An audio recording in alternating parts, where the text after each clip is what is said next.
aí, pessoal, questão de número 21 do capítulo 12 do Fundamentos de Física do Halliday, volume 2. Nós temos aí na figura que pede o seguinte: qual é o menor valor do módulo da força horizontal constante aplicado horizontalmente ao eixo da roda que permite a roda ultrapassar um degrau de altura de 3 cm e o raio da roda é 6 cm, com massa de 800 gramas, ou 0,8 kg. A situação pedida é essa aqui que vocês estão observando na tela do seu vídeo, onde nós temos uma roda que quer superar um degrau de altura de 3 centímetros. Este ponto vermelho marca o ponto de contato entre as superfícies de apoio da roda e a quina do degrau. As forças que atuam sobre o sistema da roda é a força peso, atuante no seu centro de massa. A gente está considerando aqui, né, o objeto uniforme e simétrico, a força necessária para fazer a roda superar esse degrau, e nós temos aqui a força normal, que é contrária à superfície de contato, apontando para o centro da roda, já que a inclinação é essa. Você pode estar se perguntando de por que não tem também uma força normal aqui. Lembre-se que é a força mínima necessária para fazer a roda vencer esse obstáculo. Dessa forma, então, ela está na iminência de subir. E, portanto, não há contato aqui entre a superfície da roda e o piso inferior. Então, não há uma força aqui atuante. A gente vai considerar, né, como sempre, os eixos verticais como sendo y e horizontal como sendo x. Dessa forma, então, nós temos uma componente x da força normal e a componente y da força normal. Vamos ter que fazer uso do triângulo retângulo, pois, como o sistema está em equilíbrio estático, as forças resultantes são nulas e o torque resultante também. Então, o braço da alavanca de rotação aqui vai do eixo, do centro da circunferência da roda até o ponto de contato aqui da roda com a quina. Dessa forma, então, nós temos um triângulo retângulo formado por essas arestas aqui, onde a hipotenusa vai ser R, que é o raio da roda, veja, da borda até o centro, é R, que é justamente a hipotenusa desse triângulo. O cateto em pé, ou a altura, né, vai ser R menos H, que é o raio da circunferência da roda, menos a altura H do degrau. Né? Então, esse pedaço aqui é essa distância menos H, R menos H. E a base nós vamos chamar de D, que é a distância do ponto aqui do ângulo de 90 graus até o ponto de apoio entre a roda e a quina do degrau. Então, para calcular a força mínima necessária para fazer a roda vencer esse obstáculo, vamos ter que considerar um desses pontos aqui, ou o centro, ou o ponto de contato, como sendo o eixo de rotação do braço de alavanca, para que a nossa roda exerça esse movimento. Veja que a normal acompanha aqui o centro de rotação da nossa roda.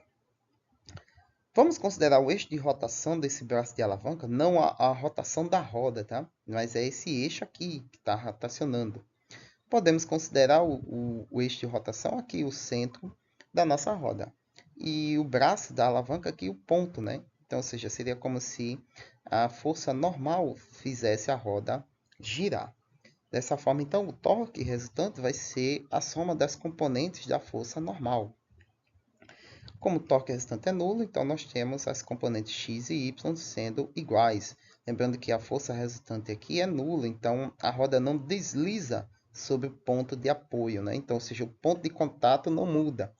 Se é essa posição aqui, se é um ponto específico da circunferência da roda que está entrando em contato, esse ponto não muda, né? A roda não desliza sobre ele, modificando o ponto de contato. Então, temos aqui.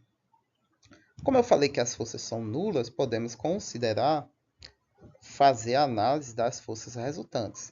Para o eixo y, nós temos a força resultante vai ser a normal, que aponta para cima, né? A componente y da normal, que aponta para cima, e a força peso, que aponta para baixo. A força resultante é nula, então nós temos normal igual ao peso, componente y da normal igual ao peso, mas sabemos que a componente y da normal é o cateto oposto ao ângulo, né? Lembre-se que a configuração não é essa, tá? É a anterior, na iminência da subida. Então, nós temos aqui o nosso triângulo retângulo.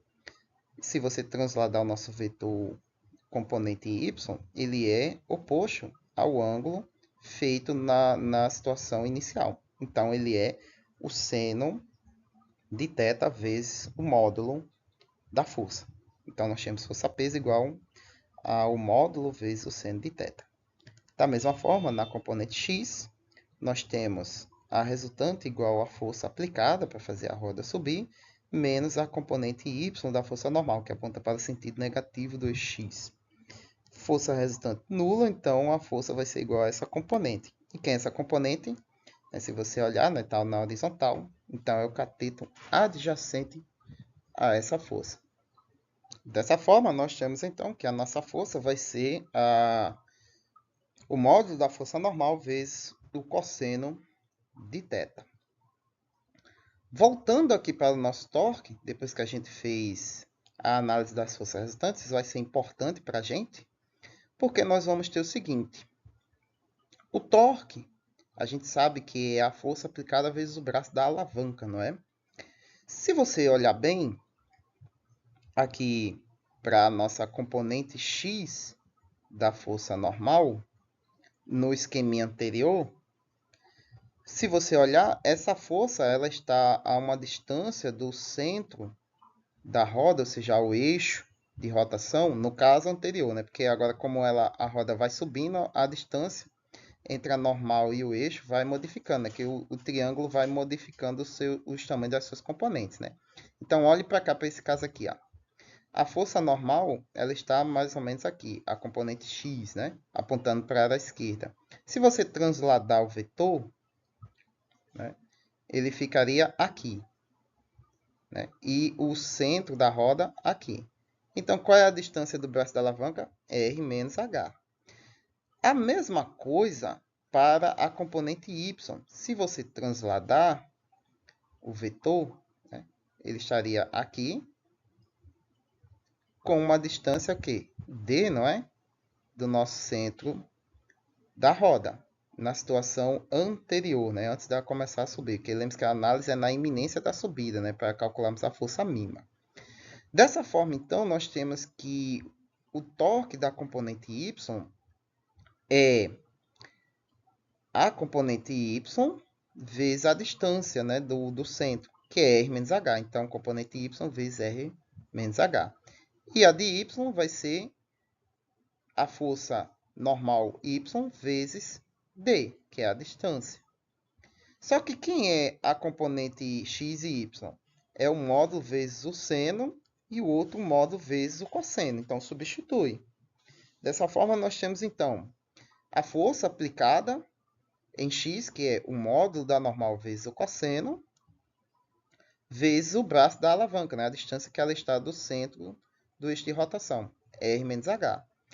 E a y, né? O módulo vezes o seno, vezes a distância que ela está do eixo de rotação, que é quem? D. Então, está aqui a nossa expressão. Só que quem é o módulo vezes o cosseno? É a força peso. E quem é o módulo vezes o seno? Perdão, quem é o módulo vezes o cosseno? É a força aplicada. E quem é o módulo vezes o seno? É a força peso. Então, substitui. Então, nós temos a força aplicada vezes R menos H igual a força peso vezes D. E aí, nós não conhecemos D, não é? Sabemos quem é R e quem é H. R é 6 centímetros, H é 3 centímetros. Mas quem é D? Não conhecemos, mas podemos aplicar Pitágoras, né? Pitágoras nós sabemos que é o quê? O quadrado da hipotenusa é igual à soma dos quadrados dos catetos. Então, nós temos o cateto aqui, ó, que é o nosso D ao quadrado, e o outro cateto, que é R menos H elevado ao quadrado. Tudo isso igual à hipotenusa, que é R ao quadrado. Isola o nosso cateto, que a gente quer substituir, né? Nós não conhecemos quem é ele, mas vamos descobrir aqui. Então, nós temos que d quadrado vai ser igual a r quadrado menos r menos h quadrado. Abre essa equação de segundo grau simplificada, não é?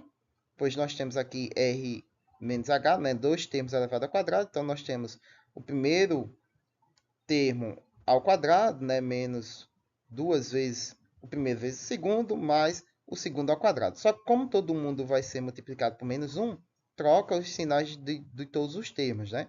O termo do meio, que seria negativo, fica positivo, e os outros dois termos que estavam ao quadrado ficam negativos.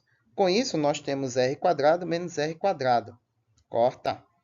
E dessa forma, nós temos, então, raiz de 2rh menos h quadrado, tudo isso extraindo a raiz. Esse é o nosso valor de d. Então, substituímos ali na expressão. A nossa força-peso, a gente sabe que é quem? Massa vezes aceleração da gravidade. Agora, isolamos a nossa variável de interesse, que é o nosso f, dividindo ambos os lados da igualdade por r menos h, onde no lado esquerdo da nossa equação o resultado vai dar 1, então ficando somente f, e do lado direito nós vamos ter mg, que multiplica raiz de 2rh menos h quadrado sobre r menos h. Sabemos todos esses valores agora, então substitui eles.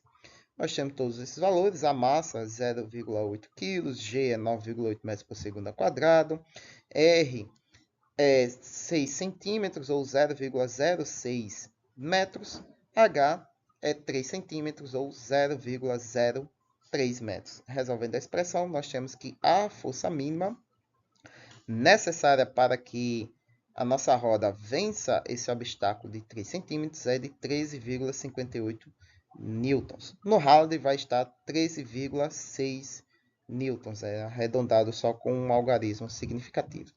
Muito bem, pessoal, espero que tenham acompanhado a linha de raciocínio comigo até aqui. Eu passei uma manhã inteira para conseguir resolver, porque o mais complicado dessa questão é analisar as componentes das forças, né, para poder aplicar aqui o torque, né, e aí também escolher de forma mais fácil qual vai ser o ponto do braço de alavanca para facilitar a sua vida. Então, essa é a situação mais fácil que eu encontrei. Tem outras soluções, mas fica um pouco mais complicado, tanto é que eu me enrolei bastante.